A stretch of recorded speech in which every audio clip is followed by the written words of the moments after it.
수예배 나오신 여러분을 환영하며 축복합니다. 하나님을 찬양하는 입술이 얼마나 고귀하고 아름다운지요. 사람이 입으로 무엇을 고백하느냐에 따라서 하나님께서는 그 음성을 들으시고 또한 그대로 이루어 주시고 역사하십니다. 왜냐하면 말에는 권세가 있고 힘이 있기 때문에 그렇지요. 그래서 야고보서 기자는 이 혀를 다스리는 것이 가장 어렵다라고 말씀하고 있습니다. 혀를 어떻게 길들일 것인가, 그리고 이 입술로 무엇을 고백할 것인가가 바로 그 사람의 미래를 결정한다는 것이지요. 오늘 너무나 아름답게 하나님을 찬양하셨던 우리 성가대원과 그리고 에스더 전도회가 있었는데요. 하나님을 찬양하는 입술, 그리고 우리가 하는 말, 그것을 하나님께서 들으십니다. 하나님께서는 이 세상을 창조하실 때에 말씀으로 창조하셨지요. 없는 것에서 있는 것을 만드셨습니다. 사람이 무엇을 만들 때에는 항상 있는 것에서 있는 것을 만들지요. 즉 유에서 유를 만들게 됩니다. 하지만 하나님께서 말씀하실 때에는, 하나님께서 창조하실 때에는 없는 것에서 있는 것을 만드셨다는 것이지요. 그래서 빛이 있으라 하심에 빛이 있었습니다. 그리고 6일 동안 창조하실 때에 말씀으로 있어라 하심에 있었다라고 성경은 기록하고 있지요. 하나님의 형상대로 창조함을 받은 사람도 마찬가지입니다. 하나님께서 사람을 창조하셨을 때에는 역시 혀에 입술에 권세를 주셨지요. 그래서 우리가 무엇을 고백하느냐에 따라서 그 사람이 그대로 이루어지는 역사를 일으키게 됩니다. 이 물컵에 물이 있습니다. 이 물을 향하여 축복의 말을 할 때와 저주의 말을 할 때에 그 입자가 틀려진다고 합니다. 이 물을 향하여 축복하고 사랑한다고 고백하면 이 물이 육각수로 변한다고 하지요. 그래서 우리가 이 물을 향하여 축복의 메시지를 전하고 그 물을 마실 때에 우리는 육각수를 먹게 되는 것이지요. 그것은 바로 우리의 육신의 건강으로 나타나게 됩니다. 하지만 이 물을 향하여 저주를 하고 그리고 욕을 한다면 이 입자가 파괴되어 버리고 만다는 것이지요. 그래서 우리는 안 좋은 물을 마시게 된다는 것입니다. 사람도 마찬가지입니다. 사람의 몇 퍼센트가 물로 구성되는지 아십니까? 60%, 70% 이상이 물로 구성되어 있지요. 그런데 이 사람을 향하여 축복의 메시지를 하고 그리고 하나님을 사랑한다고 하고 그리고 하나님을 찬양한다고 할 때에 우리의 몸이 반응을 하게 됩니다. 그래서 우리가 수예배에 나와서 그리고 새벽 예배에 나와서 주일에 나와서 하나님을 찬양할 때에 우리의 영혼이 되살아나는 것이지요. 소생하는 것이지요. 그리고 우리의 영혼이 하나님을 향하여 더욱더 뜨거운 열정으로 불타오르게 됩니다.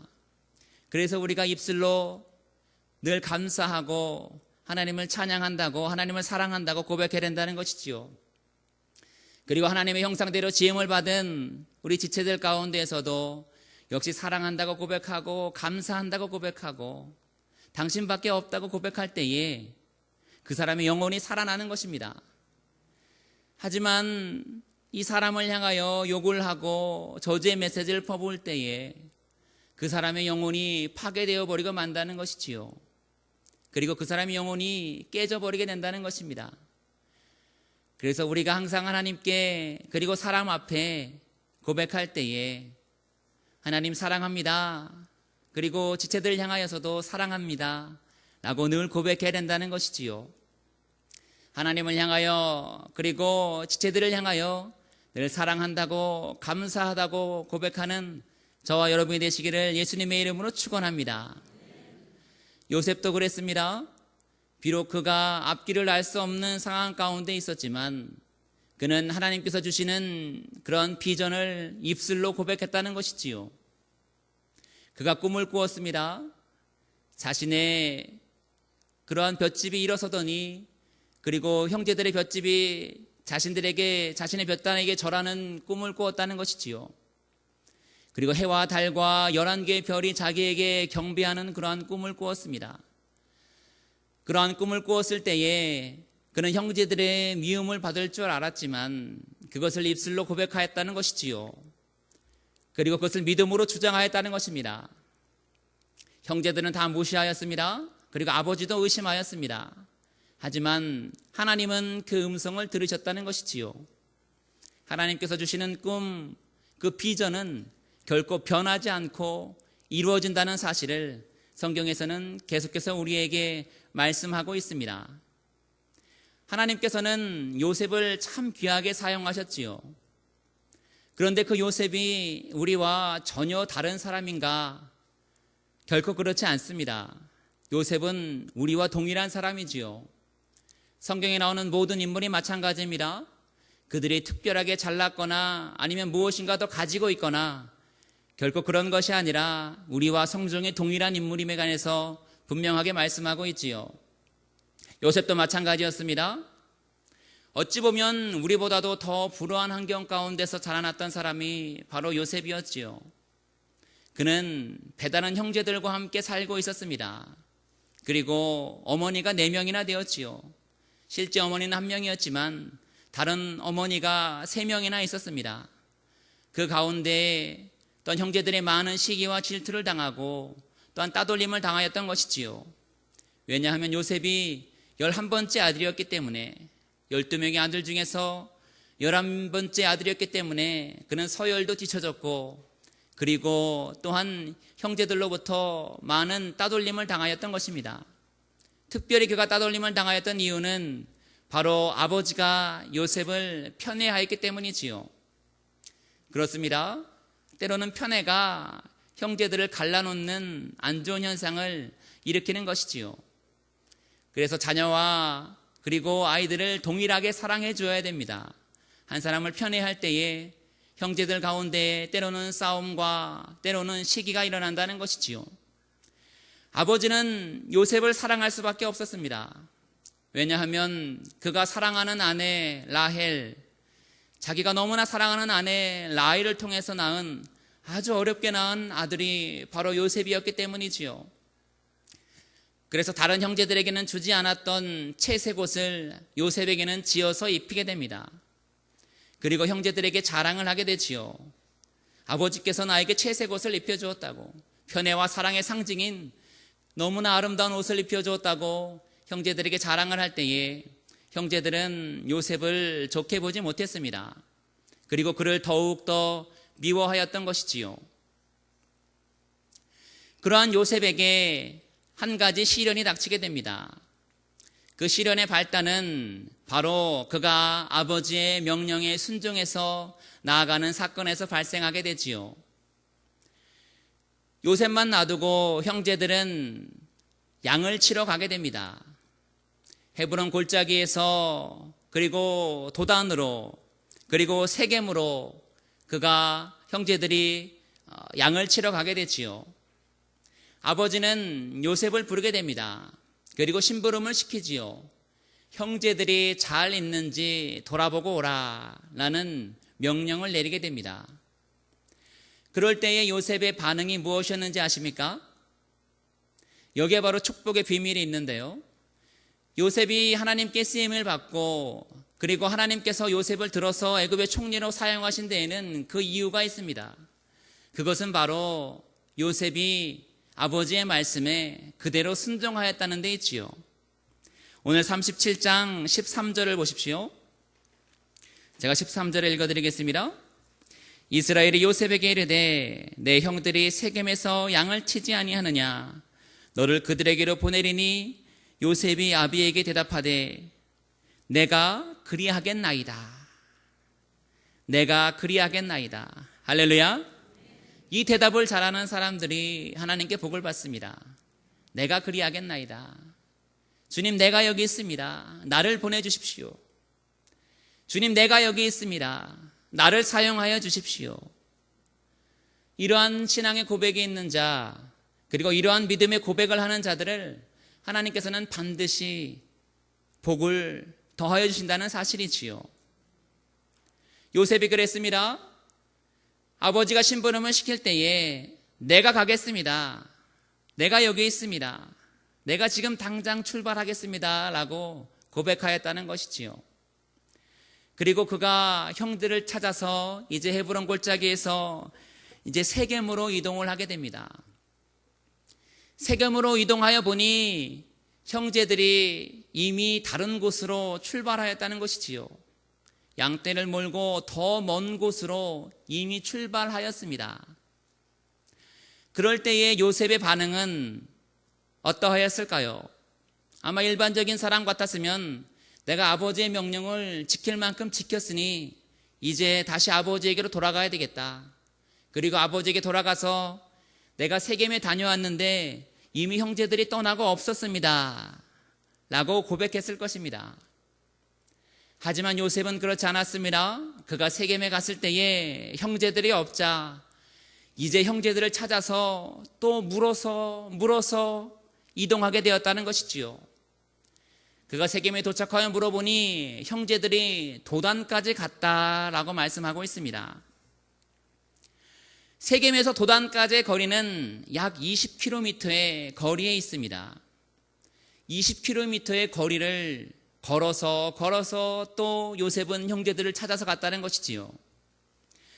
여기에 요셉의 그 순종하는 믿음이 있다는 것이지요. 일반적인 사람 같았으면 그냥 돌아가도 상관없습니다. 그리고 아버지에게 가서 형제들이 떠났습니다 라고 고백해도 전혀 무리될 게 없다는 것이지요. 하지만 그는 아버지의 명령에 철저하게 순종하여 형제들을 찾아서 20km를 더 걸어서 도단까지 이르게 되었다는 것이지요. 그렇습니다. 하나님의 말씀에 순종한다는 것은 그 말씀에 끝까지 순종한다는 것이지요. 단순히 한순간만 순종하고 그 다음에는 또 어기는 것이 아니라 하나님께서 인정하실 때까지, 그리고 그것이 말씀에 이를 때까지 계속해서 순종하여야 된다는 것입니다. 하나님의 말씀을 붙잡고 그 약속을 붙잡고 어떠한 어려움이 있더라도 끝까지 순종하며 나아가는 저와 여러분 되시기를 예수님의 이름으로 축원합니다. 그렇습니다. 요셉의 삶이 그랬습니다. 끝까지 순종하였던 것이지요. 그리고 끝까지 도단까지 나아갔다는 것입니다. 그런데 하나님께서는 이러한 순종의 사람 요셉을 더 훈련시키기를 원하셨습니다. 그래서 요셉은 알지 못하는 어려움을 겪게 되었다는 것이지요. 도단으로 가는 가운데에 형제들이 요셉을 보고 있었습니다. 저 멀리서 걸어오는 요셉을 보고 있었던 것이지요. 그러면서 형제들이 요셉을 비웃기 시작합니다. 저기 동생 요셉이 온다. 저기 동생 요셉이 오는데 꿈꾸는 자가 아니냐. 꿈꾸는 자 요셉이 온다. 이 말씀이 무슨 말씀입니까? 요셉이 꾸었던 두 개의 꿈, 하나님께서 주셨던 꿈, 그 비전을 비웃고 있었던 것이지요. 어디 네가 꾸었던 꿈이 이루어지나 보자. 형제들이 너에게 경배한다고? 그리고 아버지와 어머니까지, 그리고 온 형제들이 너에게 무릎을 꿇는다고? 그렇게 비웃으면서 형제들은 요셉에게 나왔던 것이지요. 그리고 너의 꿈이 이루어지나 보자 라는 그러한 마음을 가지고 동생을 괴롭히려는 그러한 계획을 갖게 됩니다. 그러면서 이제 요셉이 형들에게 다가오자 이유도 묻지 않고 그가 입고 있던 채색 옷을 벗기기 시작하지요. 아버지의 사랑과 편애의 상징이었던 그 채색 옷을 벗기고 이제 그를 구덩이에 가두게 됩니다. 18절 말씀해 보십시오. 18절에 요셉이 그들에게 가까이 오기 전에 그들이 요셉을 멀리 보고 죽이기를 꾀하였다라고 말씀하고 있지요. 더 큰 축복을 주시기 위해서 하나님께서는 그 사람을 연단시켜 가십니다. 때로는 믿음의 사람 가운데도 어려운 상황이 발생한다는 것이지요. 믿음의 사람들이, 그리고 교회에 다니는 사람들이, 즉 예수님을 믿는 사람들이 잘 되고 형통하면 좋은데 그러한 형통한 삶 가운데에 하나님께서는 때로는 우리를 단련시키는 그러한 용광로 속에 우리를 집어넣으신다는 사실이지요. 요셉도 마찬가지였습니다. 하나님께서 더 큰 축복을 주시기 위해서 요셉을 단련시켜 나가고 계셨다는 것이지요. 오늘 본문에 보면 하나님께서는 요셉을 연단시키십니다. 그 첫 번째가 바로 미움을 받게 하였다는 것이지요. 요셉이 그들에게 가까이 오기 전에 그들의 요셉을 멀리서 보고 죽이기를 꾀하였다라고 말씀하고 있습니다. 형제들이 그를 미워했습니다. 그리고 그를 멸시하였습니다. 그런데 믿음의 사람은, 그리고 하나님께서 사용하시는 사람은, 하나님께 쓰임받기를 원하는 사람은 바로 이 미움을 극복하여야 된다는 것이지요. 그렇습니다. 하나님의 일을 할 때에 미움을 받을 수 있습니다. 그리고 하나님께서 주신 사명을 감당할 때에 주변 사람들에게 억울함을 당하고 그리고 안 좋은 소리를 들을 수 있다는 것이지요. 미움을 받을 수 있습니다.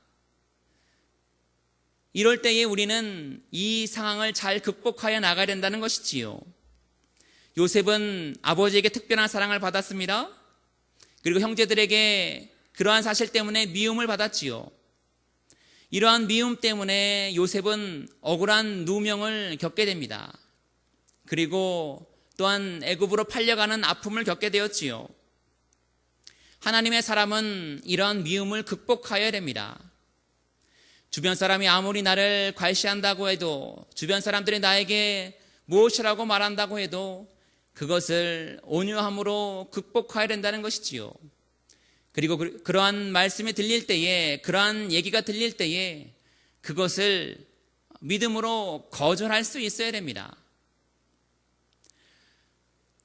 사람의 입으로 무엇이든지 말할 수 있지요. 그렇다면 사람의 귀로는 무엇이든지 들을 수 있습니다. 그런데 내 귀에 들려오는 소리를 우리는 분별하여 들어야 된다는 것이지요. 남들이 나에게 안 좋은 이야기를 할 때에, 그리고 부정적인 이야기를 할 때에 그것을 믿음으로 받아들이면 내 마음 가운데 그것이 뿌리를 내리게 됩니다. 그런데 우리는 그것이 뿌리를 내리기 전에 빨리 뽑아버려야 된다는 것이지요. 쓴뿌리가 자라기 전에 그것을 뽑아버려야 됩니다. 심는 대로 거둔다라고 말씀하셨지요. 무엇이든지 심는 대로 거두게 되어 있습니다. 우리가 하는 말도 마찬가지입니다. 우리가 좋은 열매를 뿌릴 때에 30배, 60배, 100배의 열매를 거두게 되지요. 그런데 우리가 만약 부정적인 이야기를 하고 안 좋은 말을 하였다면 그것도 어느 순간에 우리 가운데 뿌리를 내릴지 모릅니다. 뿌리 내리기 전에 빨리 뽑아버려야 된다는 것이지요. 그리고 내 귀에 안 좋은 이야기가 들릴 때에도 그것을 묵상하여서는 안 된다는 것입니다. 우리가 묵상해야 되는 것은 오직 하나님의 말씀뿐이지요. 하나님의 말씀을 묵상해야 우리 가운데에 30배, 60배, 100배의 하나님의 말씀의 축복의 열매들이 맺히게 됩니다. 그런데 남들이 했던 상처의 말, 비난의 말, 미움의 말을 우리 마음 가운데 묵상하고 있으면 그것이 자라서 열매를 맺을 수도 있다는 것이지요. 우리가 밤낮 무엇으로 고민하는지 생각해 보십시오. 무엇 때문에 염려하십니까? 무엇 때문에 고민하십니까? 우리가 하나님의 말씀으로 우리 심령을 채워야 되는데 우리가 남들에게 안 좋은 이야기를 들었을 때에 그것을 밤낮으로 묵상하는 그런 안 좋은 습관이 있다면 그것을 빨리 끊어버려야 된다는 것이지요. 그리고 하나님의 말씀으로 돌아서야 됩니다. 아무것도 염려하지 말고 오직 모든 일에 기도와 간구로 너희 구할 것을 감사함으로 하나님께 아뢰라.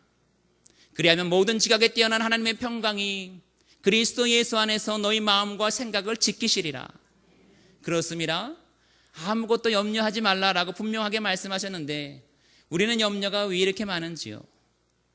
모든 염려의 쓴뿌리들을 제거해 버리시고 하나님의 말씀으로 30배, 60배, 100배의 축복의 열매를 거두시는 저와 여러분이 되시기를 예수님의 이름으로 축원합니다.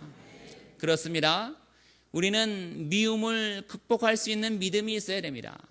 이러한 미움을 극복하지 못하고 넘어진다면 우리는 하나님의 사랑으로 쓰임받을 수 없다는 것이지요.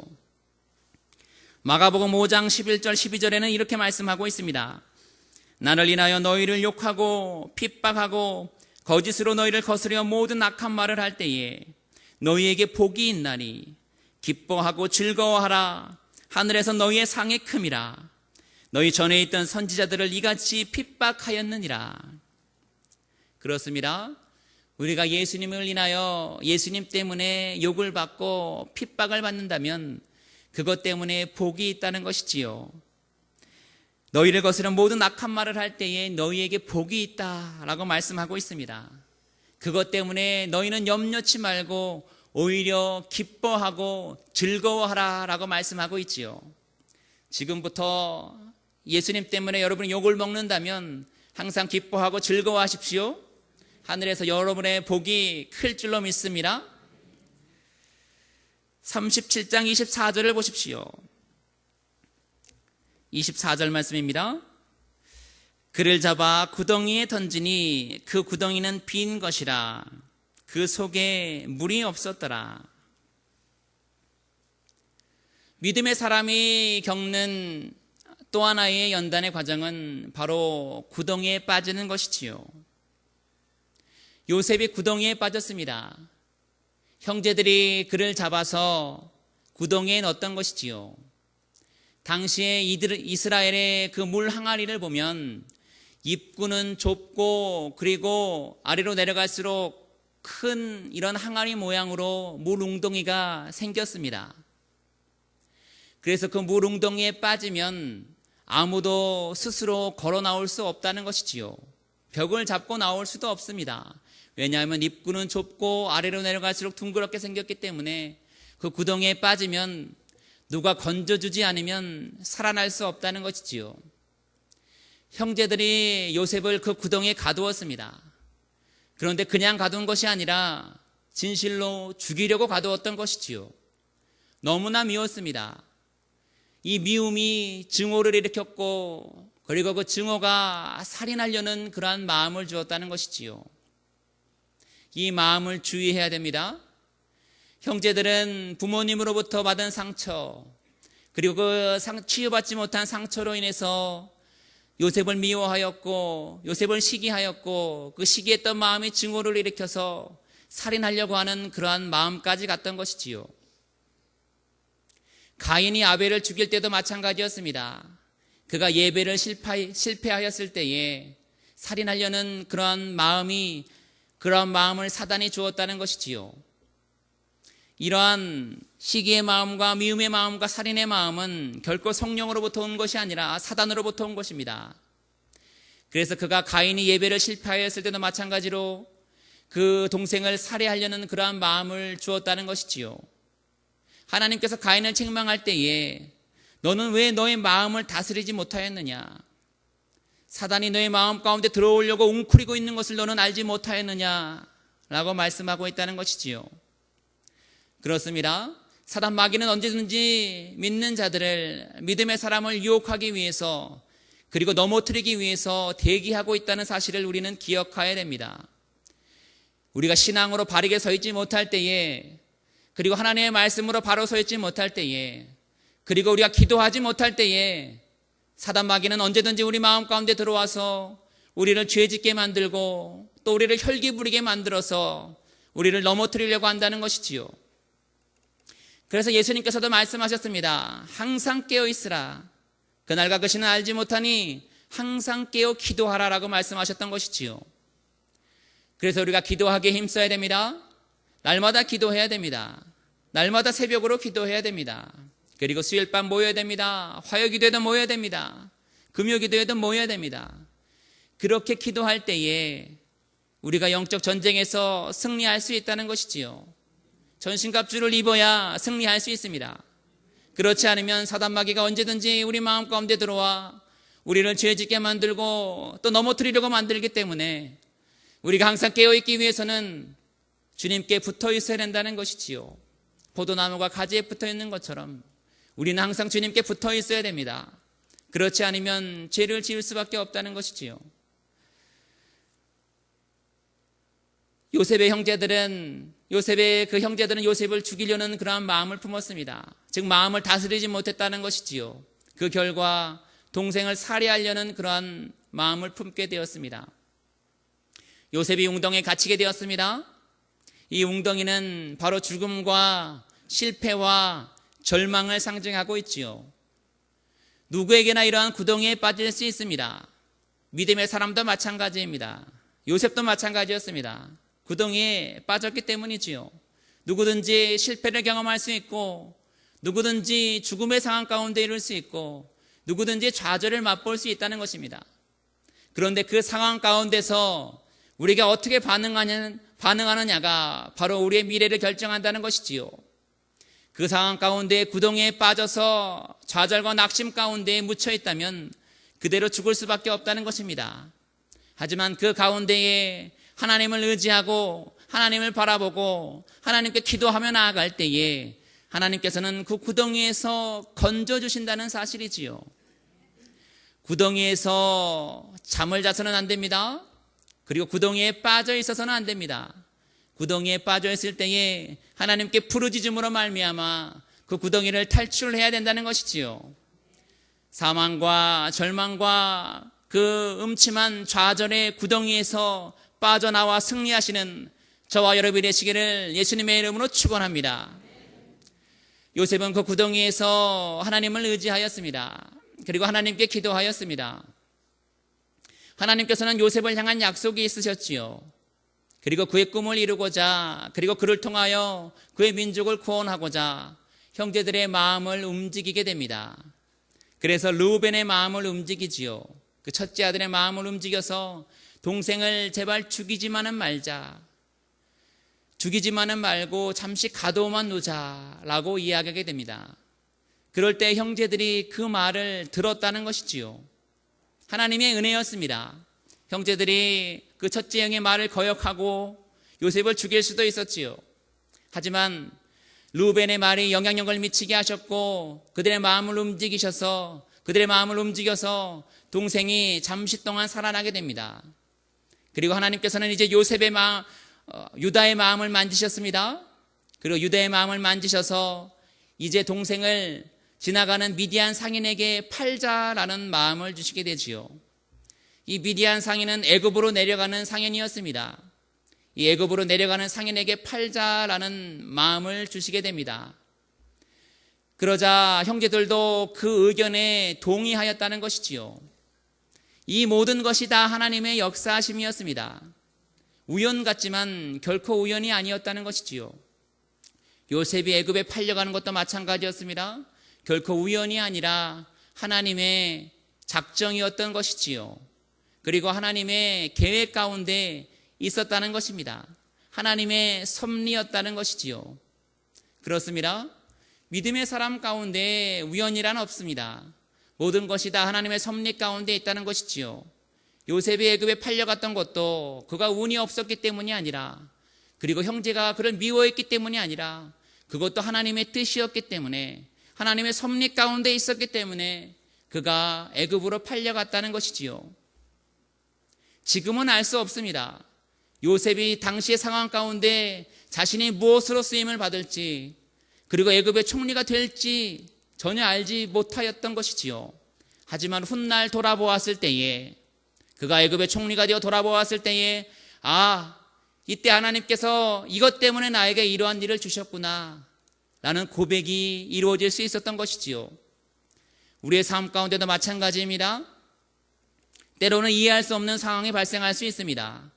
때로는 하나님께서 왜 이러한 상황을 나에게 허락해 주셨는지, 왜 이러한 아픔을 나에게 주셨는지 알지 못하는 그러한 상황이 훨씬 더 많다는 것이지요.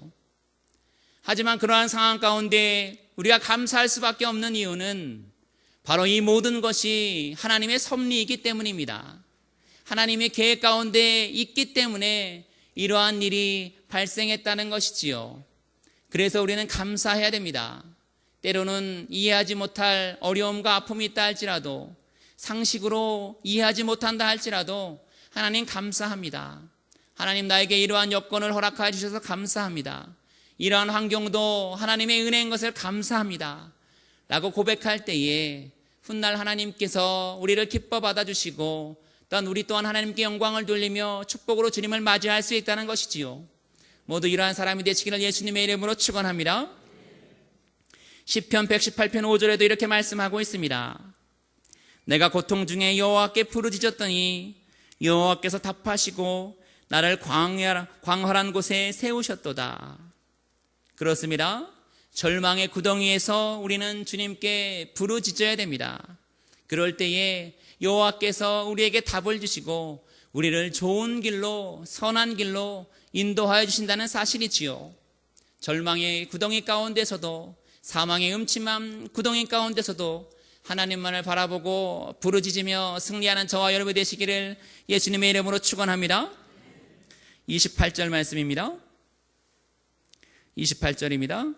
때에 미디안 사람 상고들이 지나는지라 그들이 요셉을 구덩이에서 끌어올리고 은 20개에 그를 이스마엘 사람에게 팔매 그 상고들이 요셉을 데리고 애굽으로 갔더라. 하나님께서 요셉을 세우셨습니다. 그리고 요셉에게 은혜를 주셨지요. 요셉은 하나님의 사람이었습니다.